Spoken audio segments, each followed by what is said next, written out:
আমি বিগত 11 বছর যাবৎ ভোটাধিকার প্রয়োগ করে আসছি। আমি সব সময় উদ্বিগ্ন থাকতাম আদৌ আমার ভোট গণনা হয় কিনা আর আমি যে প্রার্থীকে ভোট দিলাম তা ঠিকভাবে মেশিনে নথিভুক্ত হলো কিনা। আমার মনের মতো যদি এমন একটা ব্যবস্থা থাকতো যার মাধ্যমে আমি নিশ্চিত হতে পারতাম আমি যে প্রার্থীকে ভোট দিয়েছি তার প্রমাণ রয়েছে। চালু হয়েছে এমন একটি ব্যবস্থা যার মাধ্যমে আপনি আপনার ভোট সম্পর্কে নিশ্চিত হতে পারবেন। Voter verifiable paper audit trail বা ভিভিপ্যাট। ভিভিপ্যাটই হচ্ছে সেই মেশিন যা আমার সন্দেহ দূর করবে। ভিভিপ্যাট হচ্ছে একটি স্বয়ংক্রিয় ব্যবস্থা যা ইভিএম এর সাথে সংযুক্ত থাকবে। এর মাধ্যমেই ভোটাররা জানতে পারবেন তাদের ভোট পছন্দের প্রার্থীর পক্ষে নথিভুক্ত হয়েছে।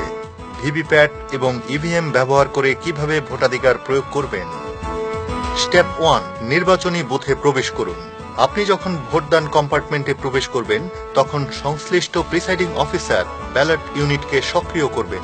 ইভিএম মেশিনে সবুজ রঙের বাতি জ্বলছে কিনা দেখুন। যদি সবুজ রঙের বাতি জ্বলতে থাকে তাহলে বুঝবেন যে মেশিন ভোট গ্রহণের জন্য প্রস্তুত। স্টেপ 2, আপনার পছন্দসই প্রার্থী ও দলের চিহ্নের পাশে নীল রঙের বোতামটি টিপুন।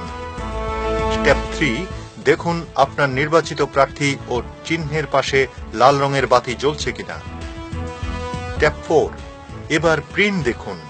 সেজন্য ভিভিপ্যাটের স্বচ্ছ পর্দায় দৃষ্টিপাত করুন। দেখবেন একটি কাগজের টুকরোয় আপনার পছন্দের প্রার্থীর ক্রমিক সংখ্যা, নাম ও চিহ্ন ছেপে গেছে। কাগজের স্লিপটি 7 সেকেন্ড পর্যন্ত দেখা যাবে। এরপর স্লিপটি স্বয়ং ছিঁড়ে গিয়ে নিচে ড্রপ বক্সে জমা হবে। ভিভিপ্যাট হচ্ছে নির্বাচনের জগতে একটি বৈপ্লবিক পদক্ষেপ। একজন নাগরিক হিসেবে আমি জানতে পারি আমি কাকে ভোট দিয়েছি। এ হচ্ছে বিশ্বাস, স্বচ্ছতা আর সততার এক অভিজ্ঞতা।